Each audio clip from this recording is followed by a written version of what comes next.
नमस्कार विद्यार्थी मित्रांनो, स्वागत आहे तुमचं अभ्यास हाच मंत्र या यूट्यूब चॅनलवरती.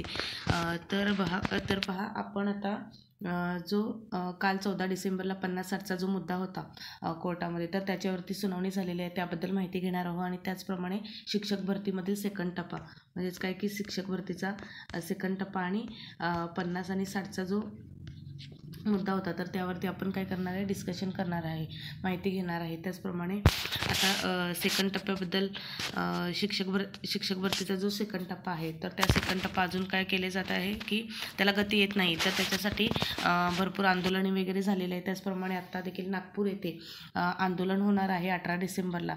तर 18 डिसेंबर रोजी नागपूर येथे यशवंत स्टेडियम या ठिकाणी काय केले झाले की अभियोग्यताधारक त्याचप्रमाणे तुषार देशमुख सरांच्या अंडर काय केले की तिथं आंदोलन केलं जात आहे की जेणेकरून सेकंड टप्प्याला गती यावी आणि म्हणजे अजून इलेक्शन वगैरे पुढच्या येण्याआधीच सेकंड टप्पा ही भरती पूर्ण व्हायला हवी सेकंड टप्प्याला. आणि यांची प्रोसेस फार म्हणजे सावकाश किंवा मंदगतीने चालत आहे. मग त्याच्यासाठी नागपूर येथे 18 डिसेंबर रोजी आंदोलन होत आहे. मग ज्यांना शक्य आहे त्यांनी तिथे उपस्थिती दाखवावी.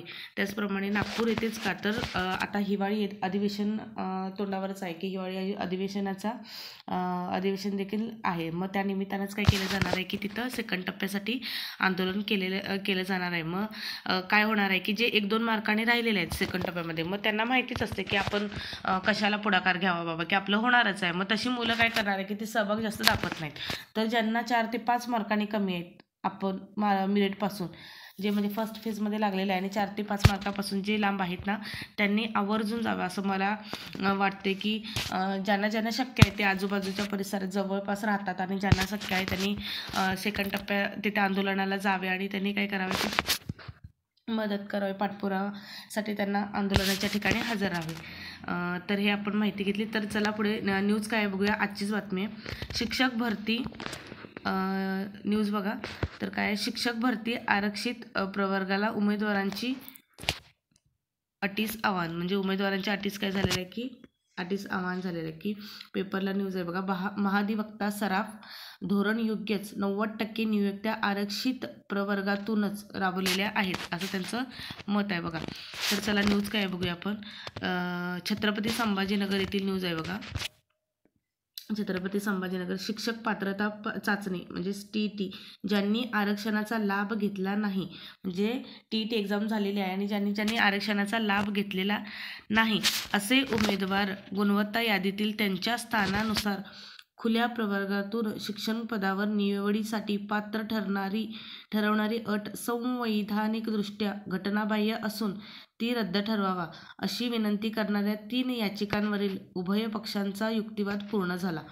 म्हणजेच बघा की जे शिक्षक भरतीमध्ये ज्यांनी TET आरक्षणाचा ज्या मुलांनी लाभ घेतलेला नाही आहे तर त्यांना काय केलेलं आहे की खुल्या प्रवर्गातून शिक्षक पदावर निवडीसाठी पात्र ठरणारी अट की नाही घटनाबाह्य आहे असं त्यांनी रद्द ठरवावी अशी काय केलेली आहे की त्यांनी हे केलेलं की याचिका दाखल केलेली आहे 3 जणांनी. तर तो युक्तिवाद त्यांचा पूर्ण झालेला आहे बघा. कोर्टात याचिका त्यांची पडलेली होती. तर बघा आतापर्यंत शिक्षकांच्या झालेल्या 14,000पैकी 90% नियुक्त्या आरक्षित प्रवर्गातून झाल्या. दाखल याचिकांमध्ये गुणवत्ता नसल्याने, म्हणजेच की काय आतापर्यंत जे 14,000पैकी जे शिक्षक भरती झालेले तर त्याच्यातल्या 90% म्हणजे भरती हे आरक्षित प्रवर्गातूनच झालेले आहेत असं त्यांचं मत आहे. म्हणजेच की हे न्यायाधीशांचं मत आहे. पुढे बघा दाखल याचिकांमध्ये गुणवत्ता नसल्याने जे याचिका केलेल्या आहे त्यांच्यामध्ये गुणवत्ता दाखल याचिकामध्ये काय म्हटलेलं आहे की गुणवत्ता नसल्याने त्या फेटाळाव्यात असा युक्तिवाद राज्याचे महाधिवक्ता बिरेंद्र सराफ यांनी केले. म्हणजे ज्यांनी याचिका दाखल केलेल्या आहेत तर त्यांचं मत काय आहे.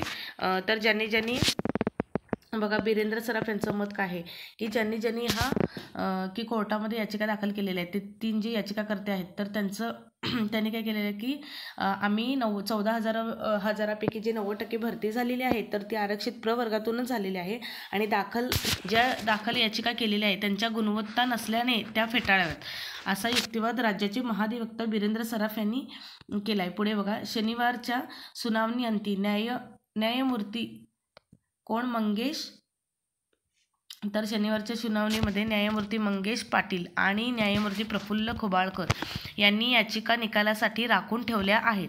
म्हणजेच काय की शनिवारच्या सुनावणीसाठी त्यांनी राखून ठेवल्या होत्या. पुढे बघा, लकुमान, हन्नन शेख, दीपाली रमेश पवार, उषा शंकरराव केंढे व इतर 11 जणांनी ॲडव्होकेट देवीदास आर शेळके व ॲडव्होकेट सुनील एच राठोड यांच्यामार्फत या याचिका दाखल केल्या होत्या. तर याचिका कोणी कोणी दाखल केल्या आहेत बघा, त्यांची नावं आहेत तिथं दाखल केल्या होत्या.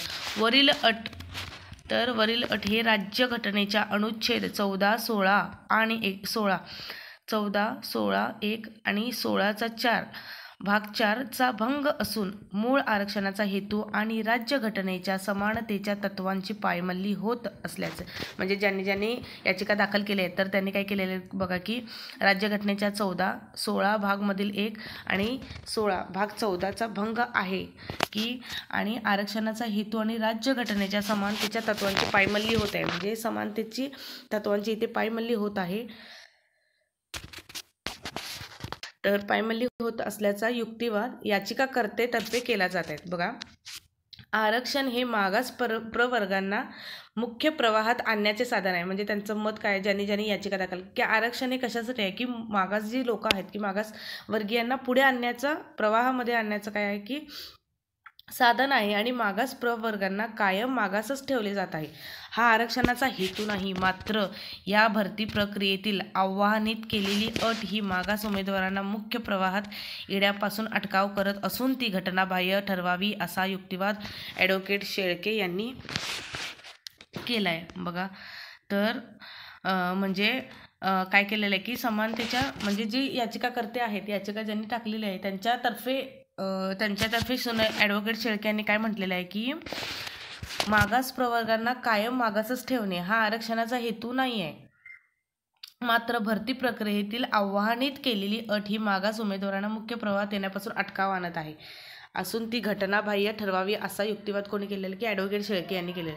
तर पुढे बघा, याच्याबद्दल काय माहिती आहे. राबवलेली प्रक्रिया कायदा व घटनेशी सुसंगत. राबवलेली प्रक्रिया ही काय कायदा आणि घटनेशी सुसंगत आहे. हे कसं त्याने कोर्टातनं सांगितलेलं आहे बघा. शासनाने घेतलेला निर्णय हा बरोबर आहे. राबवलेली प्रक्रिया कायद्याशी व राज्यघटनेशी सुसंगत आहे. झालेल्या नेमणुका विधिसंगत आहेत. त्यात हस्तक्षेप करू नये अशी विनंती ज्येष्ठ विधिज्ञ विजयकुमार सपकाळ यांनी केलेली आहे. म्हणजेच की काय, विजयकुमार सपकाळ यांनी काय म्हटलेलं आहे की शासनाने घेतलेला निर्णय हा बरोबर आहे आणि राबवलेली प्रक्रिया पण योग्य आहे. त्याचप्रमाणे नेमणुका ह्या विधिसंगत आहे, व्यवस्थितरित्या नेमणुका केलेल्या आहे. त्याचप्रमाणे त्याच्यामध्ये कोणीही हस्तक्षेप करू नये. तर पुढे बघा, सर्वोच्च न्यायालयाने दिलेल्या विविध निवाडे दाखवून सर्व याचिका रद्द करण्यास पात्र आहेत असा युक्तिवाद त्यांनी हस्तक्षेपकर्त्यांतर्फे केला आहे. म्हणजे सर्वोच्च न्यायालयाने दिलेले विविध निवाडे हे दाखवून सर्व याचिका रद्द कराव्यात. म्हणजे व्यवस्थितरित्या जी भरती झालेली आहे ती व्यवस्थितरित्या भरती केलेली आहे आणि या सर्व याचिका रद्द कराव्यात अशा प्रकारे त्यांनी काय केलेलं आहे की युक्तिवाद इथे सुचवलेला आहे.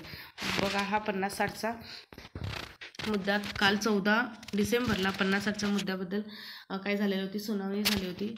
तर त्याची ही न्यूज आहे. तर अशाच प्रकारच्या माहितीसाठी त्याचप्रमाणे सेकंड टप्पा देखील आहे आपल्या भरतीसाठी. जर तुम्हाला कनेक्ट राहायचे असेल तर चॅनलवरती नवीन असाल तर लाईक, शेअर्स आणि सबस्क्राईब करायला विसरू नका. धन्यवाद.